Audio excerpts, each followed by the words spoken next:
ജാബിർ എന്ന സ്വഹാബിന്റെ കൂടെ റസൂല് ഒരു ഒട്ടകപ്പുറത്ത് പോവാ. ആ ഒട്ടകം ജാബിറിന്റേതായിരുന്നു. അപ്പോഴാണ് റസൂൽ അറിയുന്നത് അദ്ദേഹത്തിന്റെ കല്യാണം കഴിഞ്ഞു വന്നു. ജാബിർ എന്ന റസൂലിന്റെ ഏറ്റവും അടുത്ത സുഹൃത്താ. പക്ഷെ എന്നിട്ടും അദ്ദേഹത്തിന്റെ കല്യാണക്കാരി റസൂൽ അറിഞ്ഞിട്ടില്ലായിരുന്നു കേട്ടോ.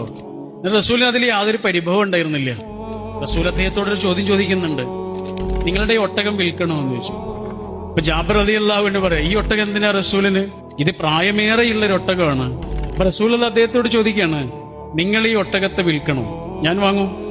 അവസാനം അദ്ദേഹം സമ്മതിച്ചു. ആ കച്ചവടം 40 രൂപയിൽ ഉറപ്പിച്ചു. അങ്ങനെ 40 രൂപയ്ക്ക് വാങ്ങിയ ഒട്ടകവുമായി റസൂൽ മദീനയിലേക്ക് ചെന്ന് ബിലാൽ റളിയല്ലാഹു അൻഹുവിന്റെ അടുത്ത് ചെന്നിട്ട് പറഞ്ഞു, ജാബിറിന് 40 രൂപ കൊടുക്കണം. ഞാൻ ഈ ഒട്ടകത്തെ അദ്ദേഹത്തിന്റെ അടുത്ത് വാങ്ങിയിരുന്നു.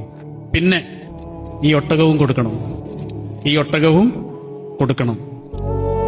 റസൂലിന് ഒട്ടകം ആവശ്യം ഉണ്ടായിരുന്നില്ല, പക്ഷെ ജാബിറിന് പണം ആവശ്യമുണ്ടായിരുന്നു എന്ന്